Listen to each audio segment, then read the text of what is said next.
Hi, നമുക്കിത് കട്ടിച്ചായ കൂന്തൽ നിറച്ചതായാലോ. എന്ന് കൂന്തൽ വൃത്തിയാക്കുക. കൊത്തിയരിഞ്ഞ ചെറിയ ഉള്ളി, ജിഞ്ചർ ഗാർലിക്, ചില്ലി, തക്കാളി. ഇനി പാൻ എടുത്ത് അതിലേക്ക് കുറച്ച് എണ്ണ ഒഴിച്ച് ചെറിയ ഉള്ളി ഇട്ട് നന്നായി വഴറ്റിയെടുക്കാം. ഉപ്പിടാൻ മറക്കല്ലേ.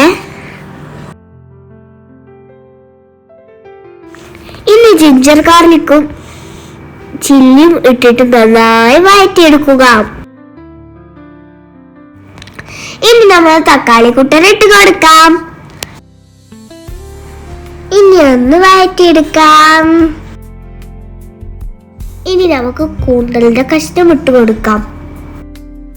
എന്നിട്ട് നന്നായി ഇളക്കി കൊടുക്കാം.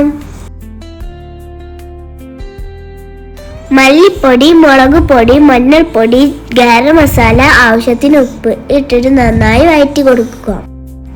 ഇനി ഒരു 1/4 ഗ്ലാസ് വെള്ളം ഒഴിച്ചിട്ട് കുക്കാവാൻ അടച്ചു വെക്കുക.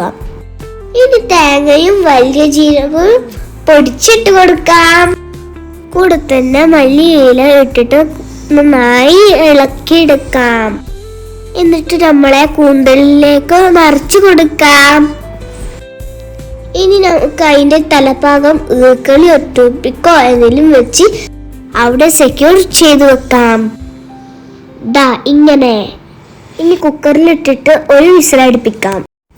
മുളക് പൊടി, മഞ്ഞൾപ്പൊടി, മല്ലിപ്പൊടി, ഉപ്പ്, ഓയില്, കൂന്തൽ വേവിച്ച വെള്ളം ചേർത്ത് മിക്സ് ചെയ്യാം. എന്നിട്ട് കൂന്തൽമേൽ പുരട്ടി കൊടുക്കാം. എന്നിട്ട് അടുപ്പത്ത് വെച്ച് ഫ്രൈ ചെയ്തെടുക്കാം.